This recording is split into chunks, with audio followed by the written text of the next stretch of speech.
That super loud for, okay, it might have been just where I was. It was hurting my ears. Anyway, good morning and happy daylight savings time. I'm so glad that you all remembered to turn your clocks even if it was in the middle of the night, Ivy, but you're here, and that's great. I'd like to begin our time with telling a little story about myself and my life.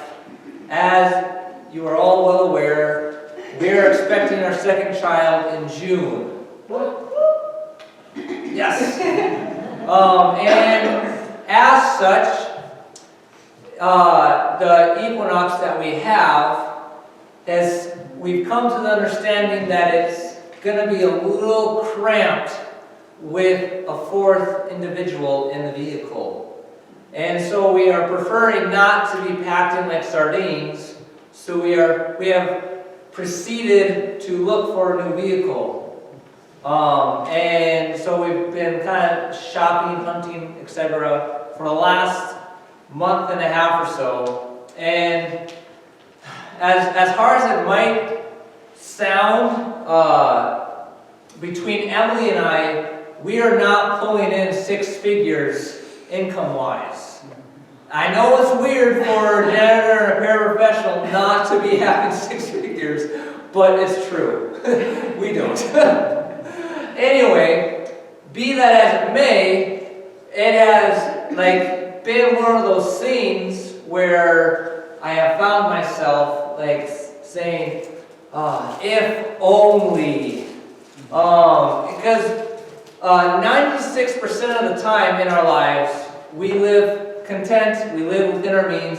It's not a big deal, it never is a bother except for 4% of the time. Like right now, where, it's like, man, this would be a little bit easier of a choice, a little bit easier of a decision if we just had a little bit more money. We just made a little bit more. And as I was feeling this and having this little pity party for not breaking in six figures, it's like the Lord spoke to me in a rather sarcastic manner, because I don't know if you know this or not, but God can be sarcastic. I reference the prophet Elijah when he mocked the prophets of Baal. Like, maybe you're not screaming loud enough. Maybe you need to cut yourself some more.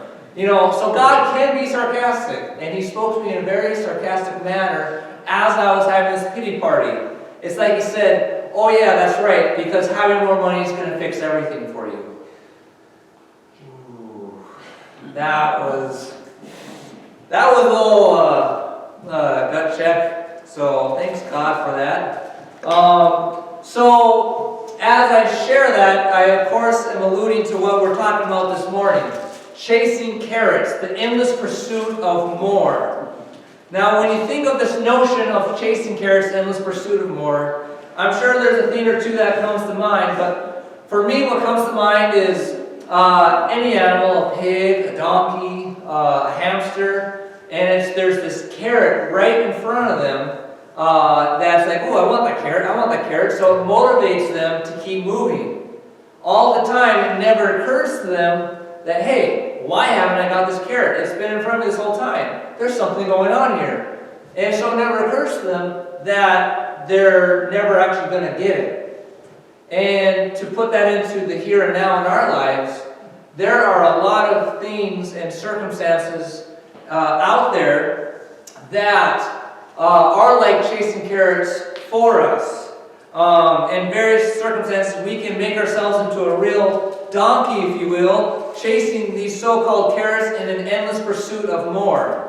With, that said carrot always being in front of us, just out of reach and never really able to be attained. So when it comes to chasing carrots in endless pursuit of more, the subject we're looking at today, if you hadn't picked up on it, is money and stuff. So chasing carrots, endless pursuit of more money and stuff. And even right there, it's enough to pause and just make you realize what it's really all about. The pursuit of more money and stuff is like chasing carrots. It's forever in front of you and just out of reach. Now, before we go any further, this is a wonderful opportunity for some crowd participation. And in all honesty, there was about a 45% participation rate this morning in Olson. That is, 2 people actually participated. So, let's get a better percentage rate today. Okay. So, by show of hands, who wouldn't mind being rich? Who wouldn't mind being rich? I mean, wouldn't that be great? Tim's all in. How about this one? Raise your hand if you know someone you consider to be rich. Anyone know someone who's rich? Okay. All right. Have you ever looked at someone who is rich and thought to yourself, if I was rich like they were, I could do better at being rich than them, because they are stupid rich and I would be smart rich. And then the last question may be a little more difficult to answer, but who here, if being honest, would say that you are rich? Anyone saying they're rich here? Wow, nice, great. Well, here's the eye-opening reality of things, and it kind of skewered where I was going with this with so many hands raised, but I'm sure you're already thinking of what it's all about anyway. Anyway, so via these questions, we've basically established that we're not really rich, even though some actually did raise their hands, besides the point, but we would love to be rich. And therefore, it's an example of what this world and people in this world are like, that we continue to pursue and long for more money and stuff. That, if I could just have a little bit more, is that classic line used. And as I shared in my story, it's something that hit me in the face, and it's something that I've wrestled with over the last month or so. When I have great news, I have gotten over that. Like, God's conviction in my life worked, and I don't feel that anymore.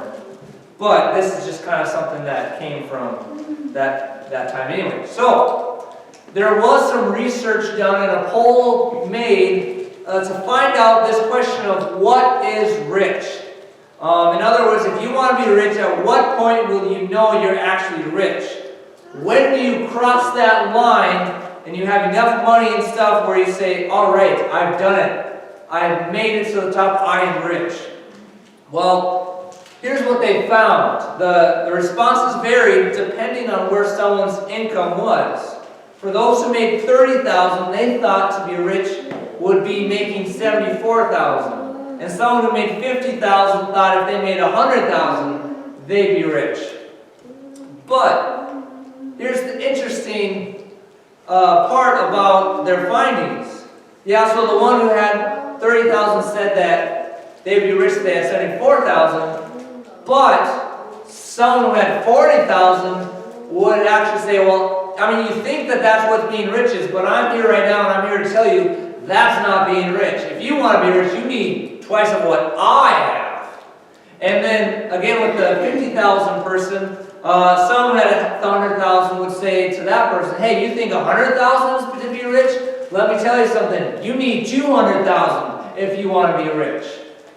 So that's the craziness of what it means to be chasing carrots in this endless pursuit of more money and stuff. It's always just out of reach and never to fully be attained. So as we begin to look at God's Word this morning, I want to start out by reading what Jesus said in Luke chapter 12, verse 15. He said these pivotal words, "Watch out! Be on your guard against all kinds of greed. A man's life does not consist in the abundance of his possessions." Now, there's 2 real things I want to address this morning in regarding to what Jesus says in Luke 12 and then what he also says in Luke chapter 18, but we'll get there eventually. So what we just read is Jesus says, watch out and be on your guard. And he's basically saying, you best be aware of this because this is dangerous. Watch out and be on your guard against all kinds of greed, because life does not consist in the abundance of possessions.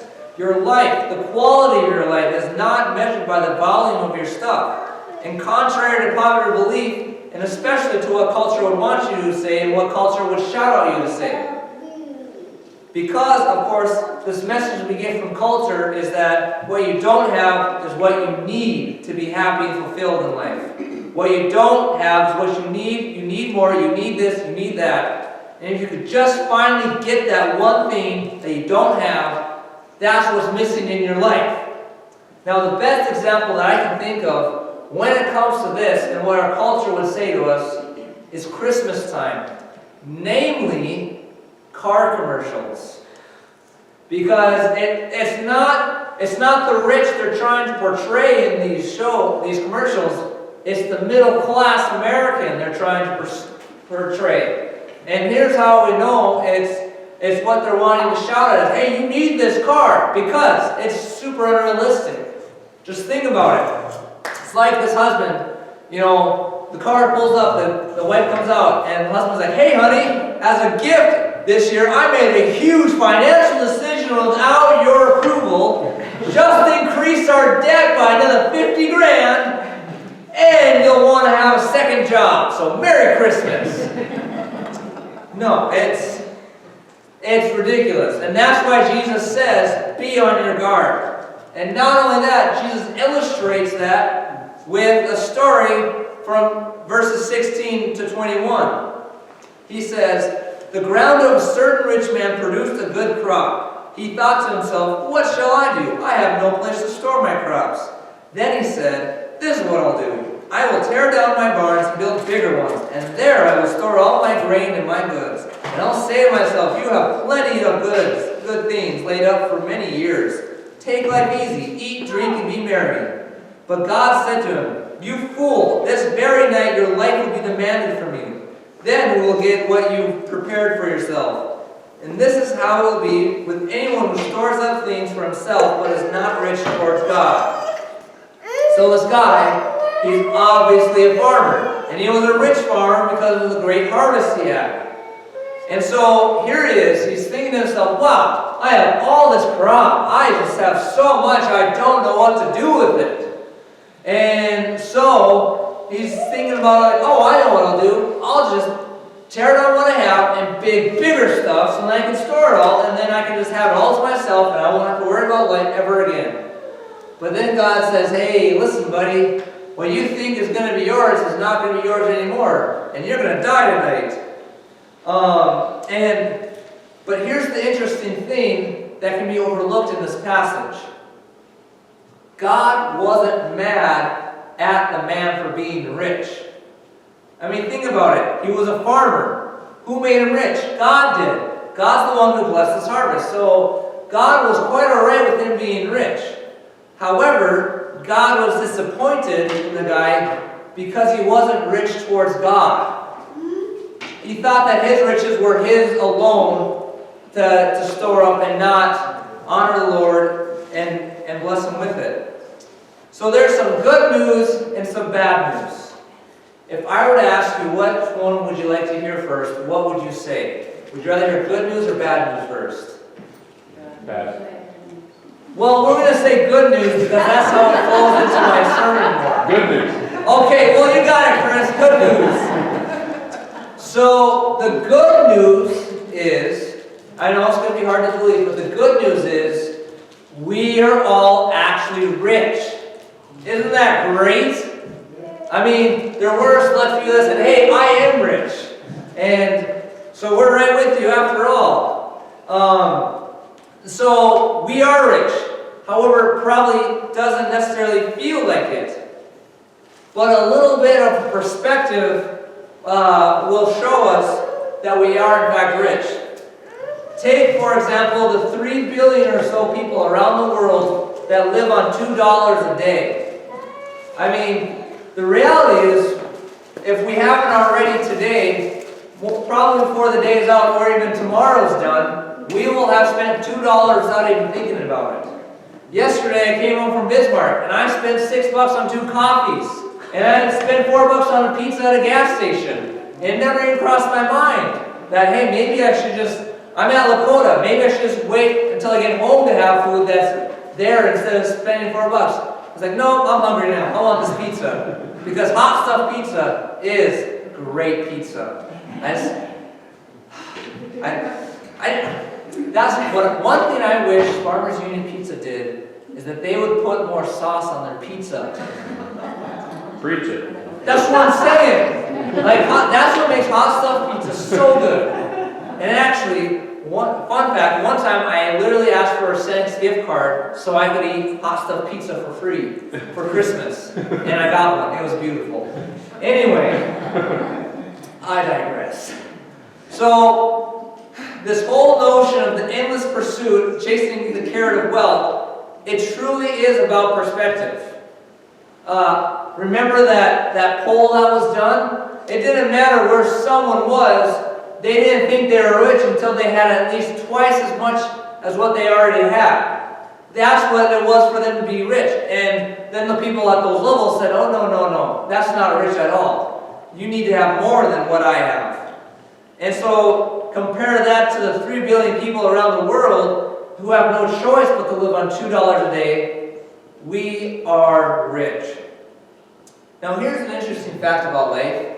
You can tell how rich you are by the things that upset you. For example, if you order something off Amazon and it says 2-day shipping for free, but it comes in 3 or 4 days, you might be rich. And if you get upset by that, you might be rich. Or if the Wi-Fi isn't working at home for one reason or next, and it makes you kind of mad, you might be rich. Or take, for example, something that unfortunately happened to me yesterday. And when I say unfortunate, I mean I'm a little bit embarrassed at how I responded to this.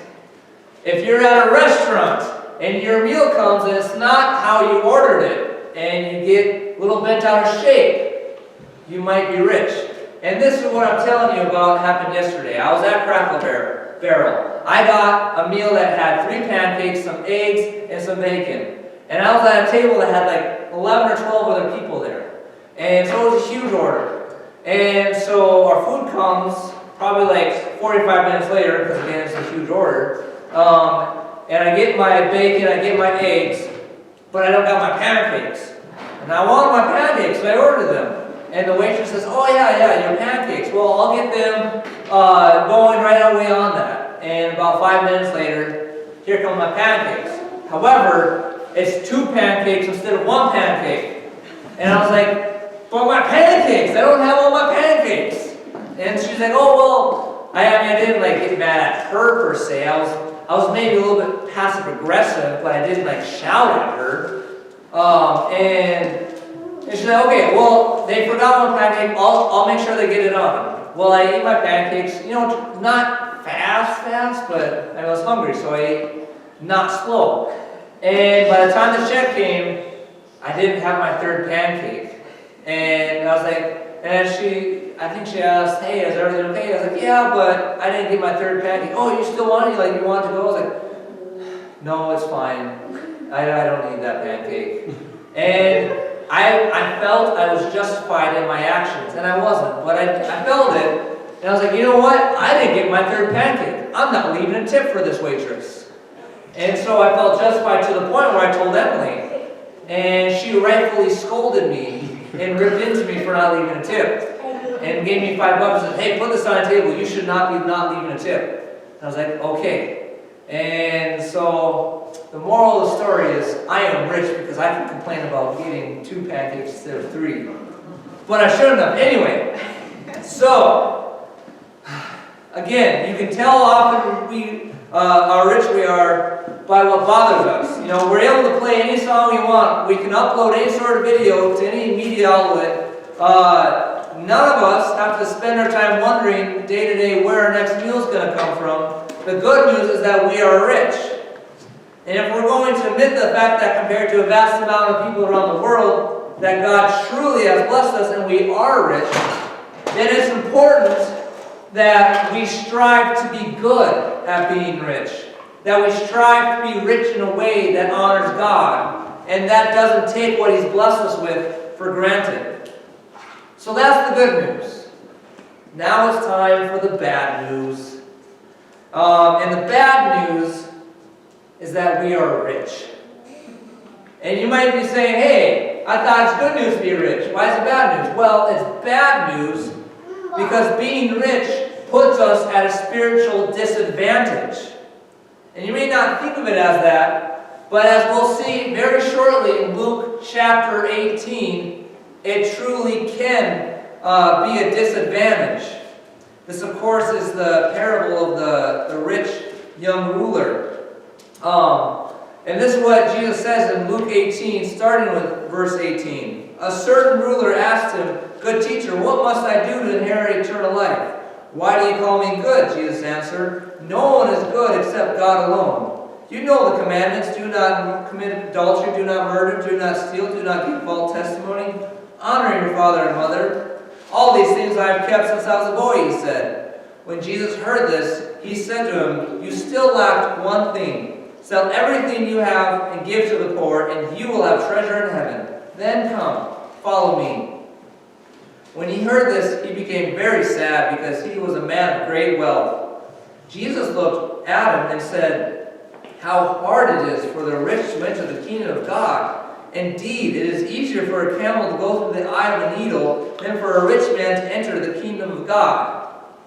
So again, the good news is that we're rich, we're blessed. But the bad news is that we're rich and we're set at a spiritual disadvantage. So, looking at what happened to this guy, he went away from Jesus, and instead of following him, went away sad because he couldn't follow him. He was so sorrowful because he did not want to sell all that he had because he just couldn't do it. He had to walk away because he couldn't bear to part with his stuff. And so Jesus says it's easier for a camel to go through the eye of the needle than for a rich man to enter heaven.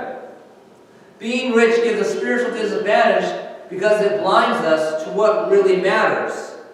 Again, Jesus said back in Luke 12, "Watch out, be on your guard against all kinds of greed. A man's life does not consist in the abundance of his possessions." A few other reasons why it's spiritually disadvantaged to us to be rich and blessed as we are is because we become distracted. We are rich people. We have rich people options. We have rich people opportunities. We're so rich and blessed with opportunities that we're overwhelmed. We're exhausted. We're tired. We're often missing out on what matters most. For example, again, those 3 billion people we mentioned earlier that live on $2 a day in these developing countries. If by chance you had the opportunity to go to one of these countries and see for yourself on a mission trip, it would, this is the kind of things you can expect to experience. When you first get there for a few days, you'll be shocked, stomach turning at the sight of extreme poverty. You won't believe what you see, and you'll feel sorrow and compassion for these people. Yeah. Once that fades, then you'll find yourself suddenly realize they have something you don't. They've got time with people. They've got relationships, and they often have a closeness and intimacy to God. You'll also notice that they don't have what you do. Stress, anxiety, and the burden of managing all this stuff, your involvement in things. And then, once that fades, you'll likely find yourself jealous of their simplicity and all their closeness, their love for one another, their appreciation for community, and their adoration for God. That's what we're talking about when we say that it can be a spiritual disadvantage to be so richly blessed. Because we can kind of forget from where our blessings flow from. We can take them for granted. And one last place, in case in point, why it's disadvantaged to have so much, is what Jesus says back in Luke chapter 12, but verse 48. To whom much is given, much is required. I'm reminded of something my sister told me about her kids this last week or something like that. She's been teaching them about money, and they've been like saving their loose change and whatnot. And her oldest son ended up having less change than his younger siblings. And normally, an older sibling that has less than the younger siblings gets kind of upset. But my my nephew wasn't upset that his sisters had more than he did, because his mindset was, hey, since I don't have as much as them, that means I don't have to tithe as much. So to whom much is given, much is required. So what I'm saying is it's great to be rich because we truly can enjoy what God has given us and in a way that honors God. However, God also expects more, and because we're rich, we truly have a greater responsibility. All the time we're rich, every moment of the day, our culture shouts at us, what you need is what you don't have. The newest phone, the newest shoes, the newest this, the newest that. And you can just fill in the blank. All because they say what you don't have is what you need. And that's why Jesus warns us and implores us to be on your guard, because a person's life, the stuff that really matters, doesn't consist in the abundance of money and stuff. But the problem that we can run into, much like my life, is that our lifestyles tend to not reflect that truth that Jesus shares. Because there truly are those moments, even though vast majority of the time we resist the bombardment that culture puts at us to have the latest this and need all this stuff. But there are those moments when we can fall susceptible to that. And it's in those moments we need to realize and recognize that what that is, the trap we've just fallen in, is the curse of money, which ties into what Paul says in 1 Timothy 4:10. He says, the root of all evil is money. Well, actually, that's not what it says, because it's maybe something we tend to think and read that it says, but it actually says the love of money is the root of all evil. And that actually reminds me of something I heard this last week, a quote online, and it said, tying into this root of all evil thing, is, at the root of all evil is the belief that God is not good. And if you think about it, that's what Adam and Eve did. That's what caused sin to enter the world.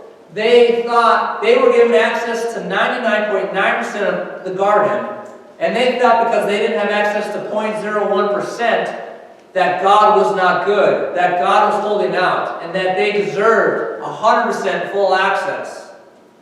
And so that can also be something that we can fall into, is like believing that lie that God is not good, that sometimes the crappy circumstances are depicting a God who's not good, but that's far from the truth, because God is good all the time, and all the time, right.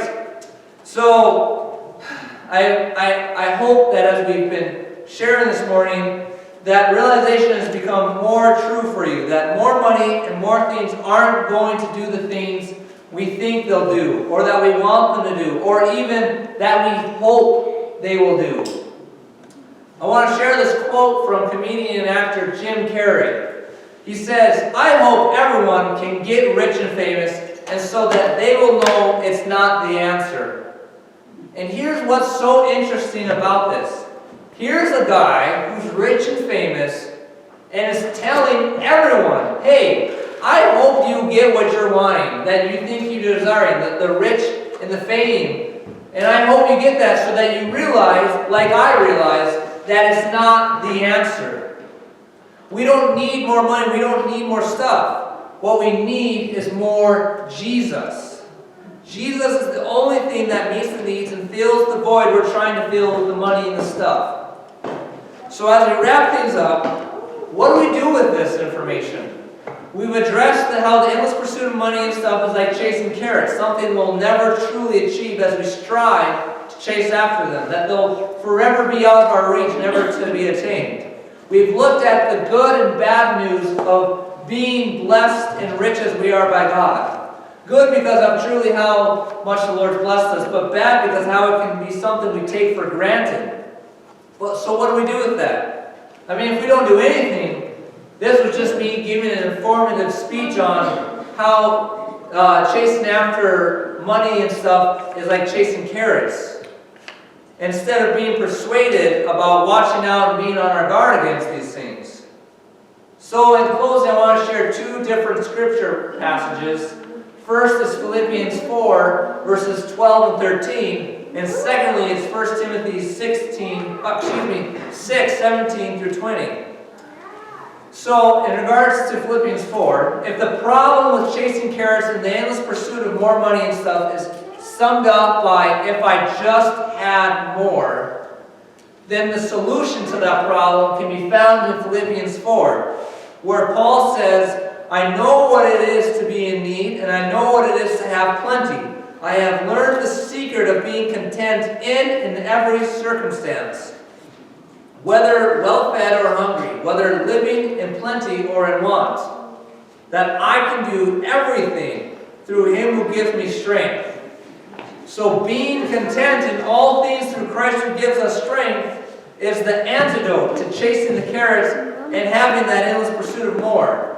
If by chance a metaphorical scenario where, you go to the doctor and the doctor says, oh, you have a terrible case of chasing carrots, endless pursuit of wanting more money and stuff. He'll give you a prescription for contentment. And he'll say, you take this once a day for the rest of your life and you'll get better. And so then, how to also play into that metaphor of healthy living, whatever, the daily exercise that we could strive for can be found in 1 Timothy 17 through 20, which reads this: Command those who are rich in the present world not to be arrogant or put their hope in wealth, which is uncertain, but to put their hope in God, who richly provides us with everything for our enjoyment. Command them to do good, and in this way to do good and be rich in good deeds, and be generous and willing to share. In this way they will lay up treasures for themselves as a firm foundation for the coming age, so that they may take hold of the life that is truly life. So as we are rich in God's blessings, He's talking to us to not be arrogant or put our hope in the certainty of wealth, but rather put our hope in God, who richly provides us with everything. We see this encouragement and the challenge in the last part. Again, this would be our daily exercise in not falling into that trap of the endless pursuit of more. And the encouragement challenge is this: to do good, be rich in good deeds, and be generous and willing to share. That's kind of a callback reference to what we talked about a month ago, about would you be a neighbor, where it was all about the being kind and showing mercy to others. So therefore, don't be arrogant or put your hope in the uncertainty of wealth, but put your hope in God, who richly provides everything. And as we leave today, as we head back into another week, and head back into the grind, if you will, let us all be intentional about doing good, intentional about being good and rich in good deeds, and be intentional about being generous and willing to share, because God has truly blessed us. Let's pray. Lord, thank you. Thank you for your blessings that you share on us. Thank you that your mercies are new every morning. That